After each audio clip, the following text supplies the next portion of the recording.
I am so honored and delighted to have today Justin Goodman of White Coat Waste. You have breaking news. You are dedicated. Your mission is stop cruel, senseless, wasteful animal experimentation. You have just scored a major victory ending monkey experiments. Tell us all about it, Justin. Sure. Thanks for that kind intro. It's always a pleasure to be here, and none of our victories would be possible without you. You've been a true believer since the beginning, and we're very grateful for that, Jane. Well, for the past few years, we've been working to end experiments on primates, cats, and dogs at the Department of Veterans Affairs. We've gotten legislation enacted into law that directs the VA, this is the first time this has ever happened in any federal agency, directs the VA to phase out dog, cat, and primate testing by 2025. But of course, we're not happy with that. We want it to happen sooner. So we've been putting pressure on the agency to wrap up these experiments before that deadline. And I'm happy to report that just last month, we learned that the Minneapolis VA, one of the last primate labs in the entire agency, has ended early its brain experiments on monkeys where they were injecting monkeys' brains with PCP, also known as angel dust, to cause hallucinations that would mimic schizophrenia. They were then drilling into these monkey skulls to put in restraint devices so that they could strap them in chairs, immobilize them, and make them watch TV screens and see if they could follow what was on the screens. These experiments had gone on for years. They cost taxpayers $7 million. They were scheduled to go on for even longer and to waste more monkeys' lives and more money. And they ended these projects early, thanks to the support of our 3 million members across the country and members of Congress on both sides of the aisle who were putting pressure on them. That is a huge victory. And I am always shocked and ashamed of my species when I hear about these absurd experiments using our tax dollars. It's completely beyond my comprehension why torturing monkeys by drilling holes in their brains and injecting them with angel dust is somehow going to help us humans. I'm a recovering alcoholic with 26 years sobriety. I can tell you that addiction is a spiritual problem with a spiritual solution. And there are programs that work for people who are addicts, and it has absolutely nothing to do with torturing animals. We're not monkeys. We're not primates. Primates don't have dealers. They don't have drug dealers. Well, the primates in government labs do, and we call them white coats, and we pay their salaries. It's sickening. It's sickening. We've got a caller. Sarah, your question or thought for Justin Goodman of White Coat Waste. Hi, can you hear me? Yes, we can. Go ahead. Yeah, hi, Sarah. Can you hear me? Yes, sir, we have you. Go ahead. Hey, I wanted to ask you, my concern would be people that are going to universities. I think most of them do not know that so many of universities and colleges test on animals and primates. And I'm not going to name them, but I wanted to find out, are there places that students can go to, or like a directory or some place that says, I'm going to attend this college, but I want to find out if it's an animal-friendly college, if they do animal testing or whatever, like maybe they want to go to a college in Texas or Georgia. How do you find out what colleges test on animals and how to get them to stop doing that and then not give them, patronize their universities? Thank you. Great question. Yeah, that is a great question. Unfortunately, you're absolutely right that virtually every university of some size, not only the biggest ones, but medium-sized and smaller universities as well, have animal labs. And some of them are very secretive, because if you just experiment, but if you experiment only on mice and rats in a laboratory, under certain conditions, you don't have to be reporting that to anyone. So you might be doing that totally in secret without the knowledge of the government or certainly students at the university. There are resources online through a number of different organizations that you could go and search your university of interest to see what they're doing there. Unfortunately, like I said, it's going to be most colleges and universities are using animals in experiments. and the federal tax dollars are paying for that in almost every single case. So they're not relying on student tuition for that, but they are relying on tax dollars. So even if you don't go to a university or college, we have a say in what goes on because we're the ones paying for it. You, me, Jane, and anyone else listening here, we're the ones footing the bill for those experiments. So the best thing you can do is let the government know you don't want to pay for that at any university, regardless of where you are. But if you do go end up at a school, a big school, or that has an animal group, certainly that's a great way to raise awareness. That's a great issue to raise awareness about. Yes, and we attend protests all the time at, well, for example, UCLA. There's a major anti-vivisection protest at least once a year at UCLA. We've got another caller, Marie, on hold. Your question or thought for Justin Goodman of White Coat Waste Project.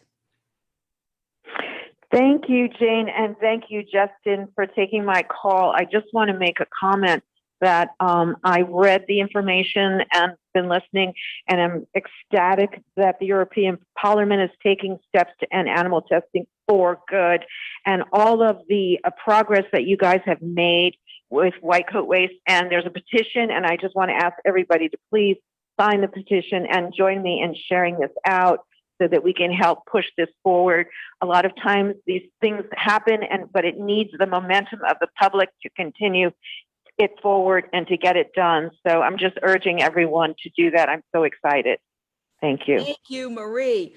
Yes, let's talk about this breaking news regarding the European Parliament. And there's many headlines. The European Parliament votes yes to a future without animal experiments.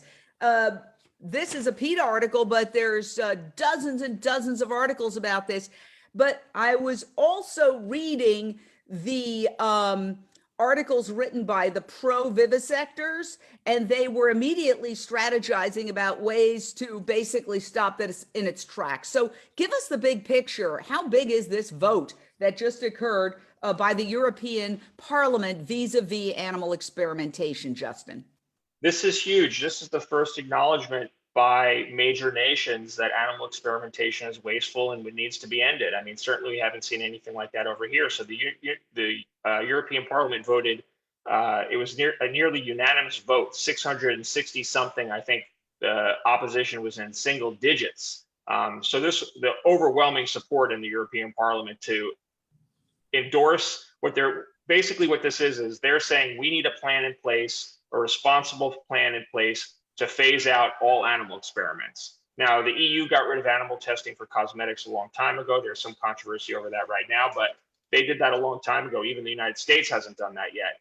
So this is another step. This is saying not just cosmetics testing, not just product testing, but all animal experimentation. So medical experiments in university laboratories, like we were just talking about, medical training, anything you could think of that's happening in an animal in the laboratory would be affected by this plan. Now, it would now go from the European Parliament to the full EU, and the EU has to vote on this, take this under consideration. So there are other steps other hurdles it has to overcome. But this is widespread acknowledgement by the EU Parliament that animal experimentation has to go. And that's huge progress, no matter how you look at it, no matter what happens. Let me ask you about the pandemic and animal experimentation. For some, it seems as if it opened the door, like, world's in crisis, we don't care anymore, just bring in the monkeys so we can start testing this, that, and the other on them. Was it a big step back in terms of basically providing a justification for those who make money off this industry? And I know that monkey breeding facilities are a moneymaker. This is what they do to make money, not so much to save the world. Yeah, animal experimenters never let a crisis go to waste, unfortunately. And they've certainly circled the wagons and used COVID as an excuse for more animal experimentation on primates and other animals, saying that this is evidence we need more animal experimentation to be able to create treatments for COVID and other illnesses like it.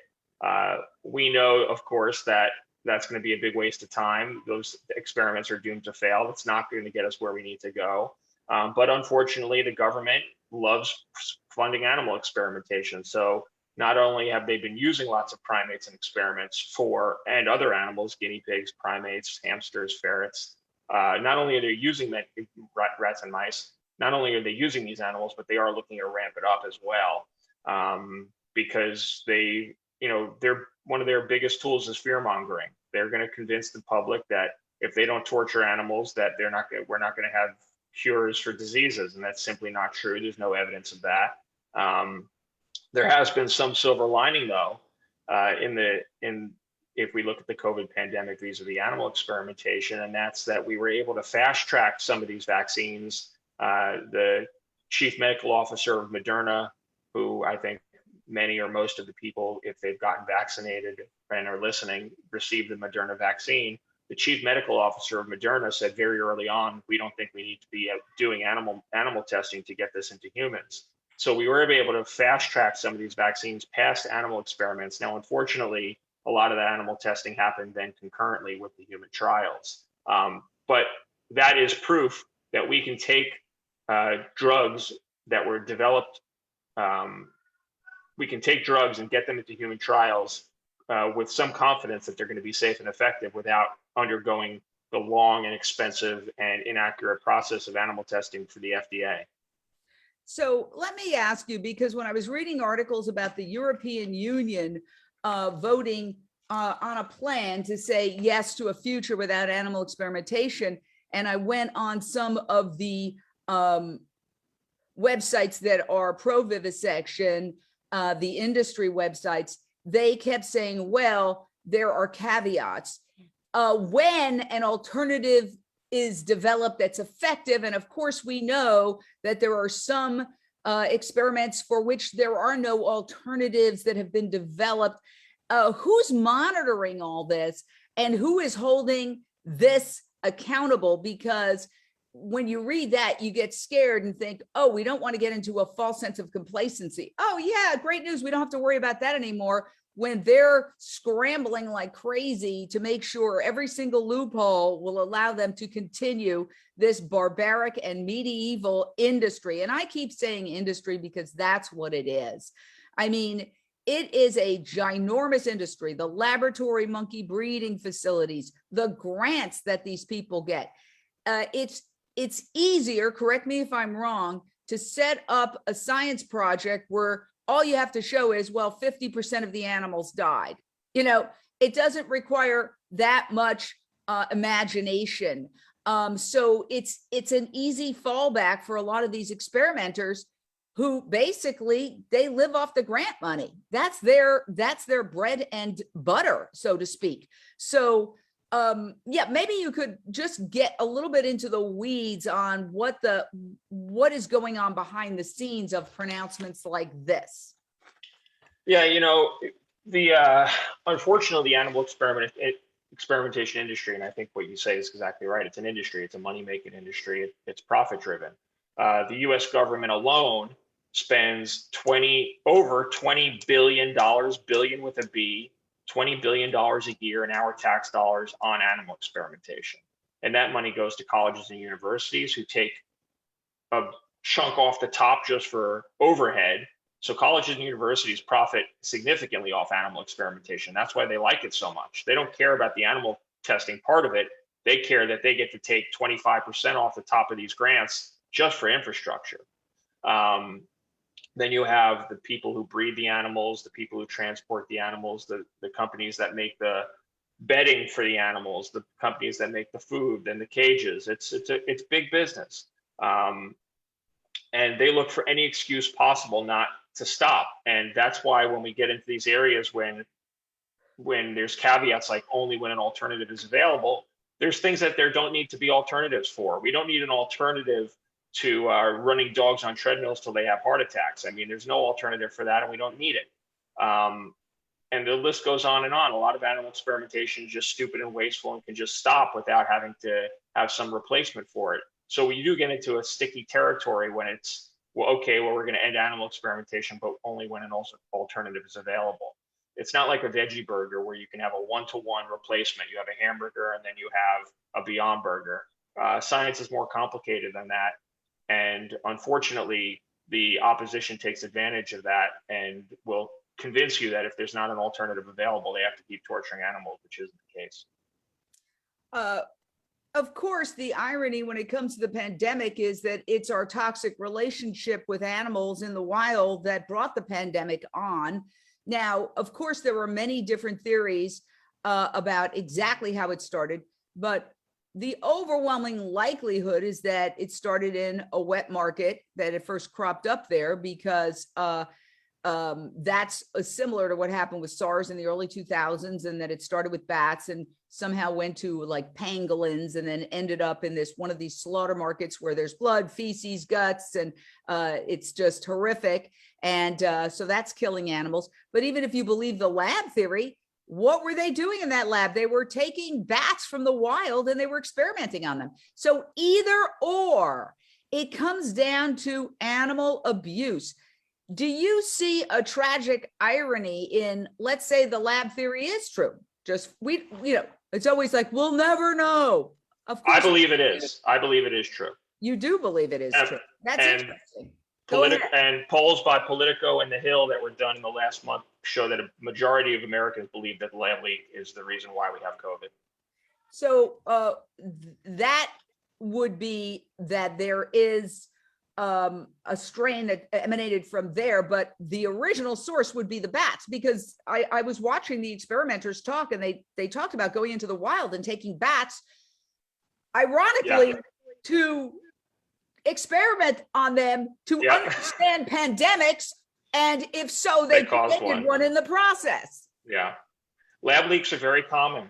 There's hundreds of lab accidents a year. At least the last 5, I think, SARS outbreaks we had came out of labs, not out of the wild. And if you look at the lab leak theory here in the that people are concerned with right now with regard to COVID, you're exactly right, Jane. This was people going in the wild, messing around with wild animals, bringing them back to a laboratory and doing reckless experiments where they were actually supercharging these coronaviruses to make them more dangerous, and somehow they got out. And that is a theory. I want to emphasize that there are other theories. The first theory, initial theory, was the wet market, which is a retail slaughter market in Wuhan, China. This other theory emerged, and I think at this point there is no final determination, and we don't even know if there is going to be a final determination. But what I say is, one of the things that nobody really talks about is either way, it's our abuse of animals, either abuse for food or abuse for animals in the laboratory that brought this upon us. And that is one thing that nobody wants to see, because our entire economic system is based on death for the animals, disease for humans, and destruction of the planet. And that's not me talking. That's a famed systems analyst and engineer by the name of Dr. Silas Rao of Climate Healers. We're going to take a short break here on Voice America Radio, but we're going to stay live on Facebook. All clear. Yes, thank you. And thanks to Voice America Radio for allowing us to have this conversation. This conversation should be happening on all the network news channels, but we're like that little printing machine in a repressive society where we print out the leaflets and we hand it out to get the truth out any way we can.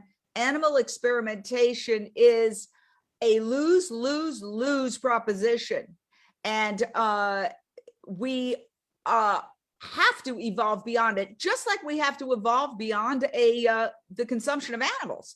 I mean, we're in a crisis right now environmentally. And if you layer the pandemic on top of it, the two biggest crises that we have right now are related to our consumption of animals. Do you see, Albert Einstein famously said, you can never solve a problem with the level of consciousness that created the problem. Do you see in universities and with the National Institutes of Health any glimmer, and the FDA and all these other agencies, any glimmer of what seems to be promised by this European Union Parliament voting to a future without animal experimentation? Do you see any kind of consciousness raising on this issue? Yes, I mean, and nothing to the level we're seeing in the EU, unfortunately. But then again, I mean, there's things we're still doing in the United States that they haven't been doing for 35 or 40 years, like testing tobacco products on animals. That's been basically illegal in the UK since I think the 80s, and we're still doing that here. So What possible justification? 15 seconds. We all know that tobacco causes cancer. As a person in recovery, 26 Yeah. years, and I used to 5 smoke seconds. too. It enrages me. We're coming back to Voice America Radio.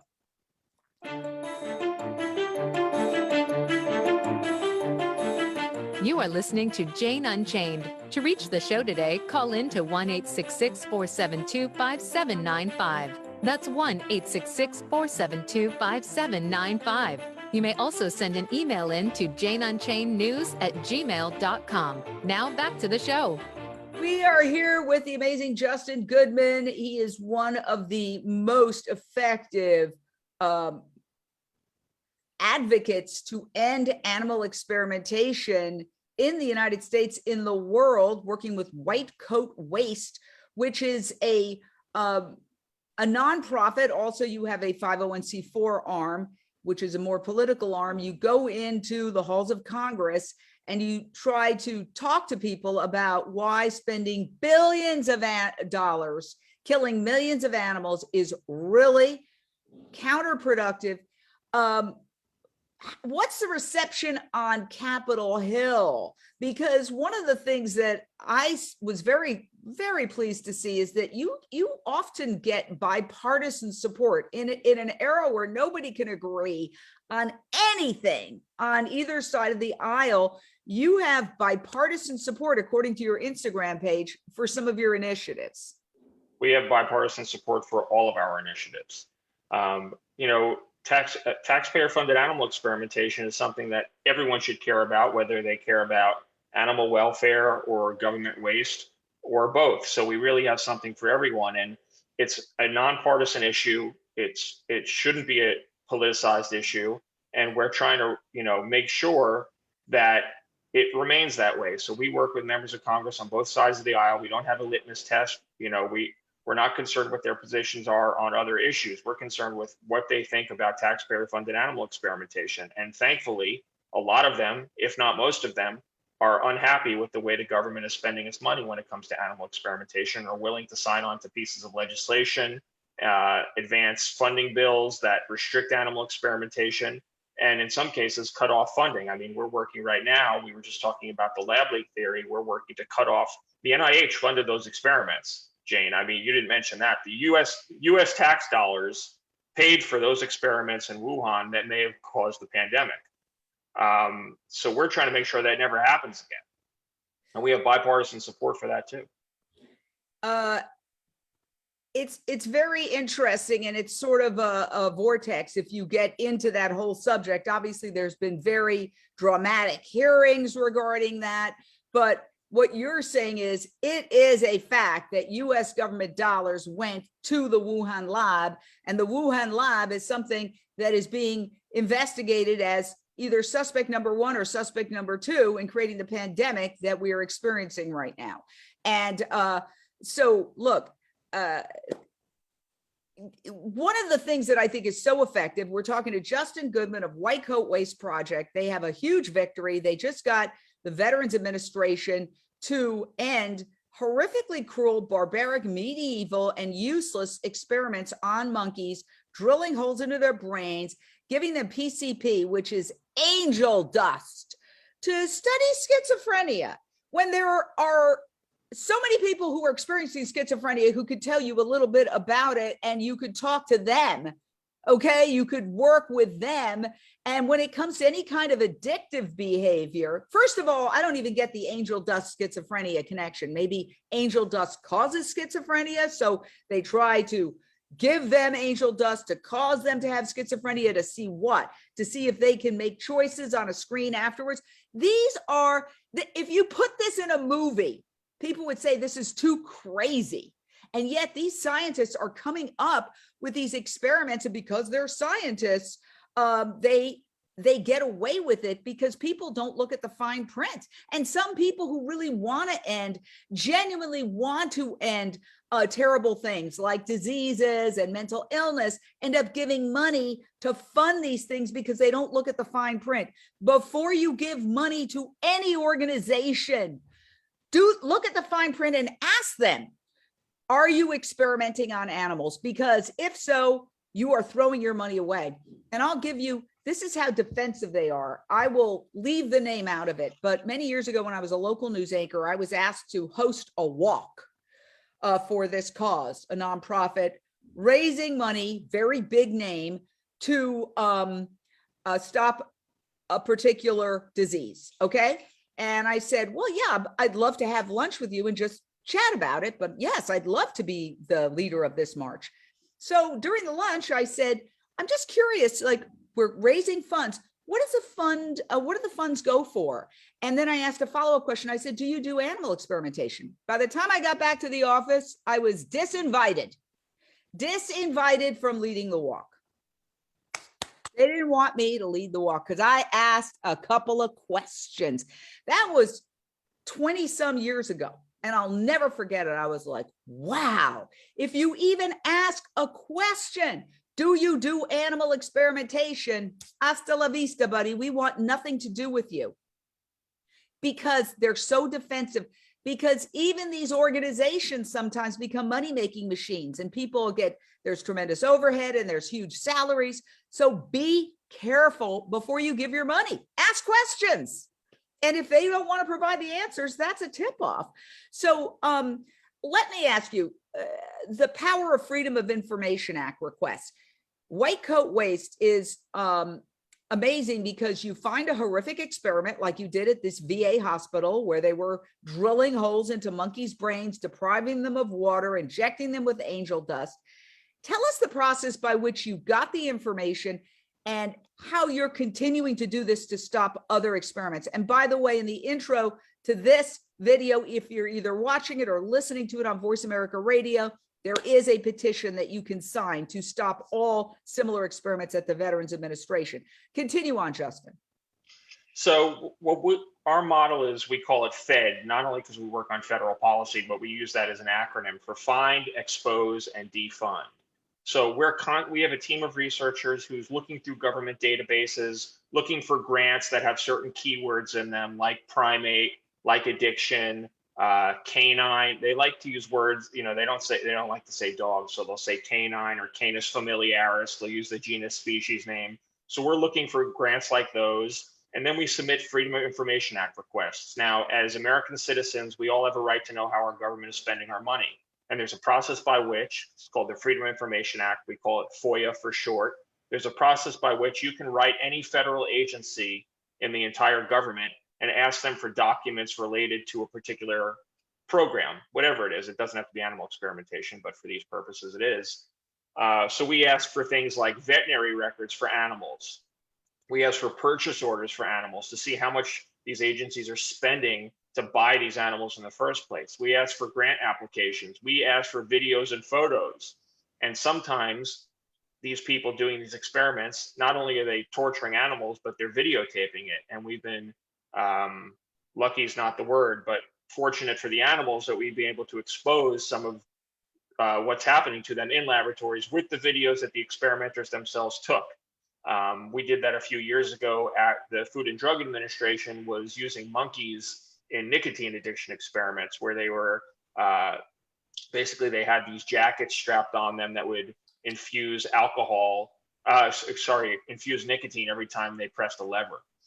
We got videos of those experiments, and soon after they were shut down because of the outcry from the public about how the fact that we were spending $5.5 million to addict monkeys to nicotine. Those monkeys are now at a sanctuary.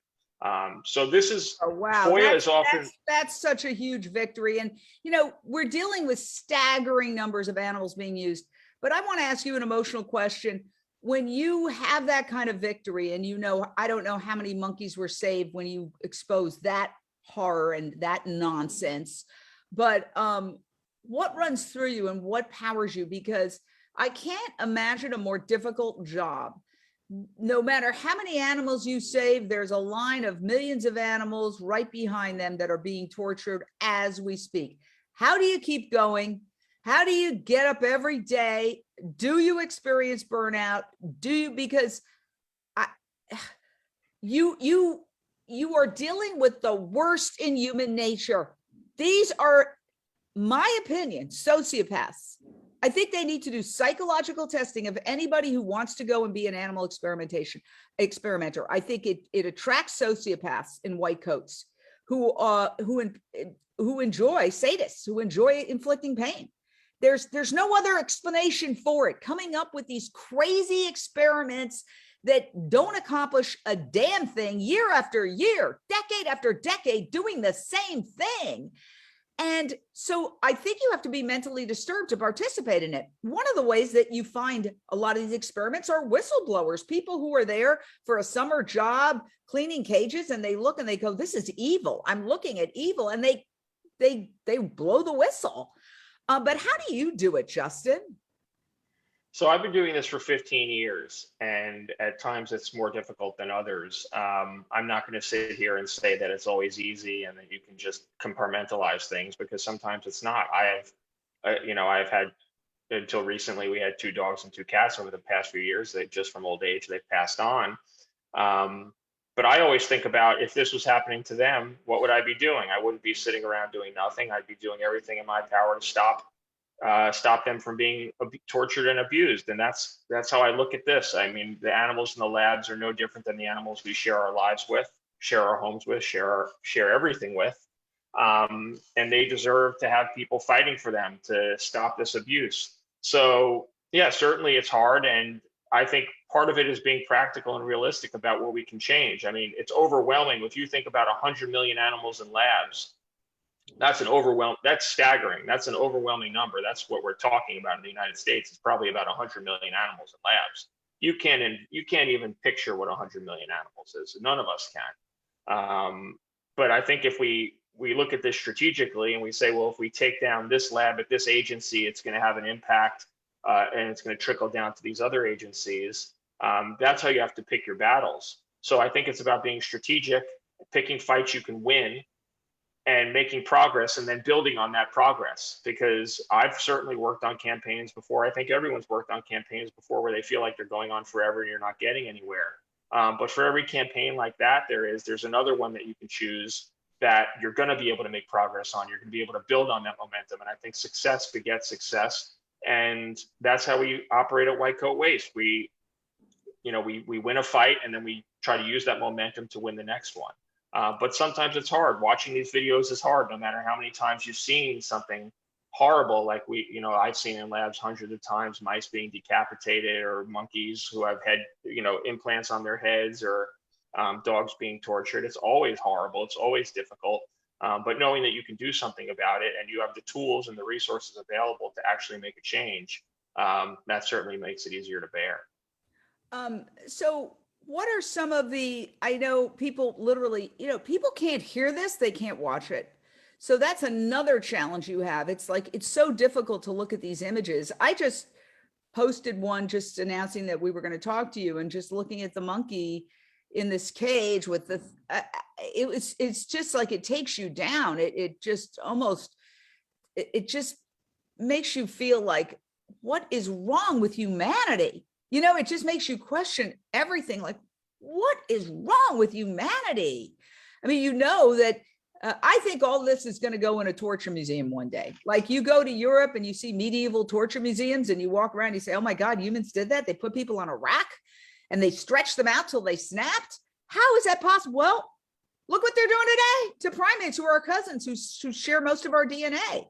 And yet, experimenting on them does not help medical science when it comes to humans. Spell that out for people who are not familiar with why animal experimentation is useless. And I always use the example, I love chocolate, a little too much, by the way. If my dogs are allergic to chocolate, if a dog ate chocolate, they can die. I love grapes. Dogs can't eat grapes. I love avocados. Feeding a dog avocados to see what happens to a dog is not going to help me. But take it away. Give us another perspective on that, or another. No, I mean, listen, you don't need me here. You're doing a great job on your own. Listen, I mean, those things are the rule, not the exception. When we talk about the differences between how different species react to things, chocolate, avocados, grapes, 90% of drugs that pass animal tests that work in animals, when they go into humans, those drugs go into humans, they fail because they don't work. Either they're ineffective or they're dangerous. They actually hurt people. They even, in some cases, experimental drugs kill people because animal tests said they were safe, and then you go and put it into a human being and they fail.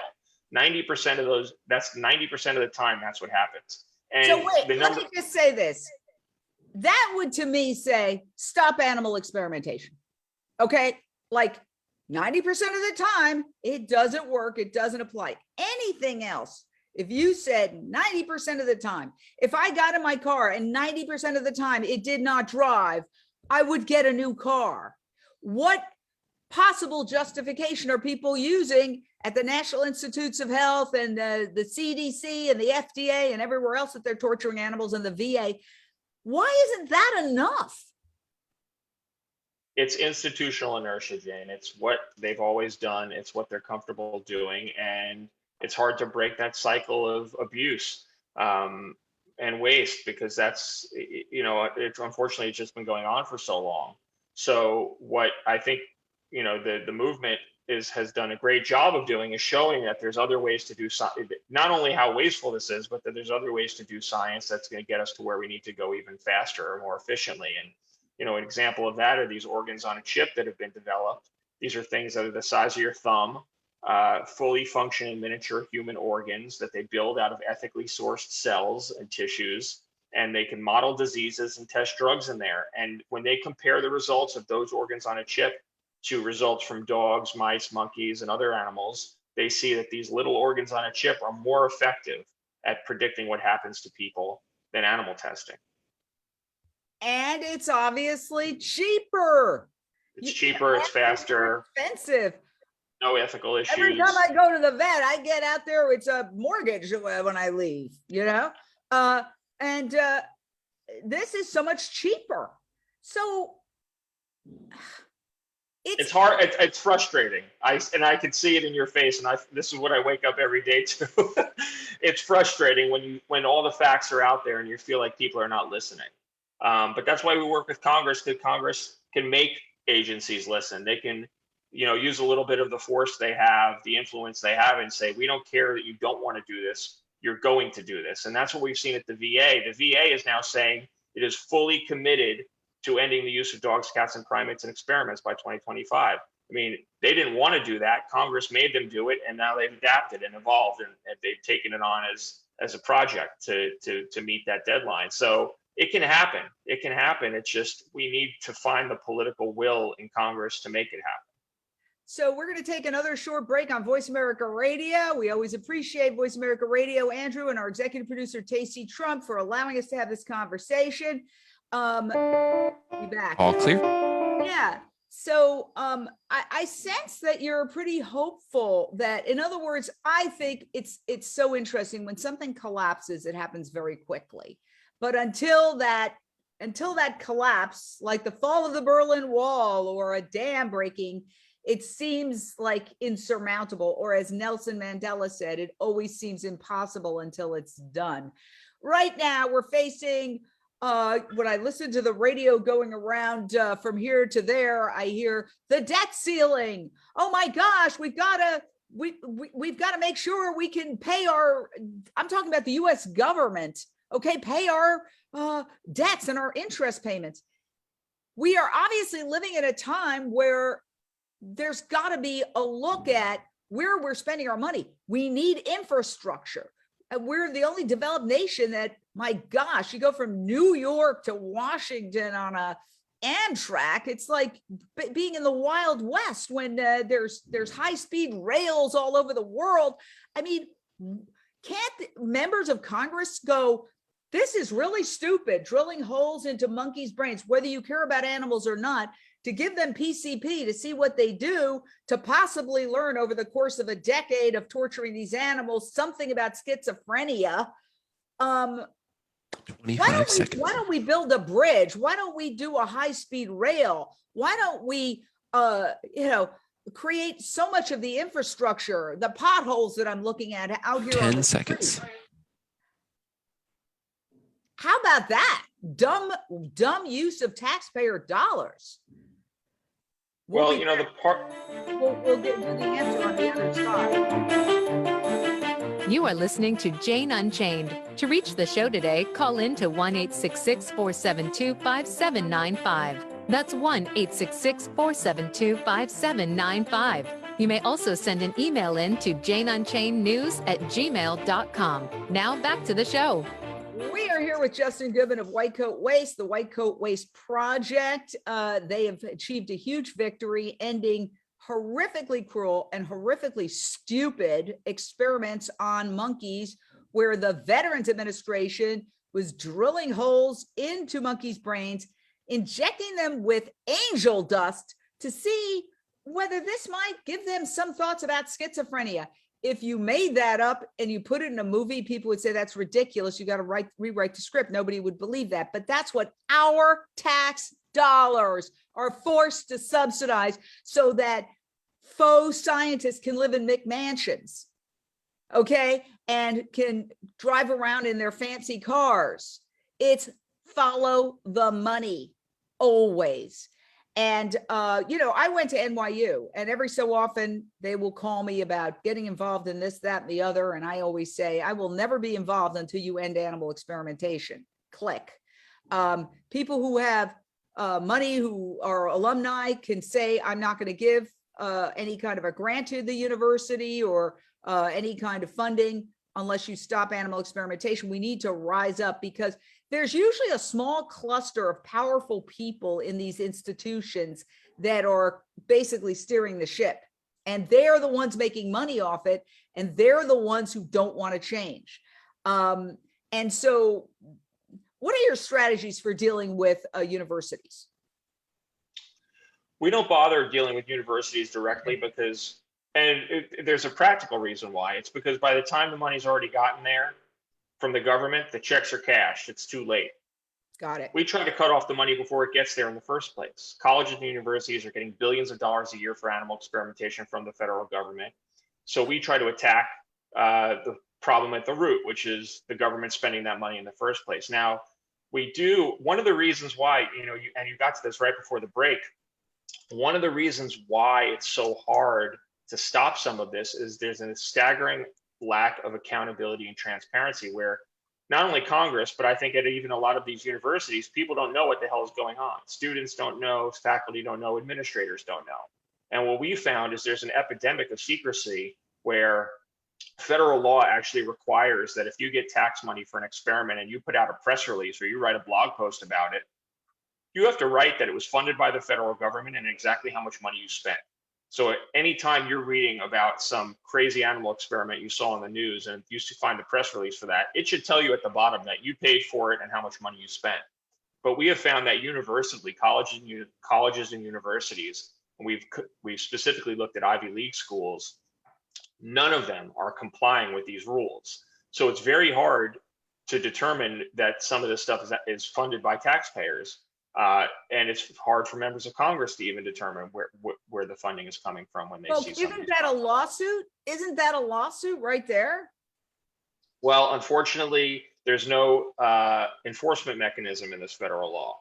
So you're supposed to abide by it, but we're working on a bill called the COST Act, the Cost, Openness, and Spending Transparency Act, that says, okay, you got to report this information, and if you don't, you can have your funding cut. Because to date, there's been no penalties for not abiding by the law. But so for colleges and universities, we're trying to create more transparency about how the money is spent, because we heard the very first caller on this show wants to know what's going on at colleges and universities. How do we find out? Well, the universities are bragging constantly. They're going to conferences, they're sending out press releases, they're putting stuff up on their website about all the interesting experiments they're doing. Well, they should also be telling you that they're using animals and how much they're spending on it, but they haven't been. So there's a new generation. When I was actually, Jane Unchained News covers the protests outside UCLA. Actually, they go all the way through UCLA and they go right up to the laboratories and stand outside the laboratories where the animals are being tortured inside. And you see a lot of young people who are obviously in the study of medicine. You can see with what they're wearing and their level of interest. Is there a new generation that is coming up that is opposed to animal experimentation, or are they just going along with the same old, because it's very hard to tell when you see students walking by and looking. Are they looking with skepticism? Are they looking with interest? Are they afraid that, oh, you know, I won't be able to follow my career if I become an animal advocate? Well, I think, you know, this brings us to something you were talking about earlier, which is how you become someone who experiments on animals. And, you know, I've said for years, I mean, when you ask a second grader what they want to do when they grow up, no one says, I want to give mice cancer and decapitate them for a living. I mean, that's something you're taught, you're socialized to do, and it happens in school. It slowly starts in school. When you dissect animals, you become desensitized to using animals as tools for science. Then maybe you get to undergrad in college and you get a part-time job or some research assistantship in an animal lab, and you're already kind of comfortable with it because you dissect it and that's part of science. And before you know it, you're drilling holes into monkeys' heads and injecting them with PCP. I mean, that's how it happens. But if you look at public opinion and the direction it's going, a growing majority of the public opposes animal experimentation, particularly young people.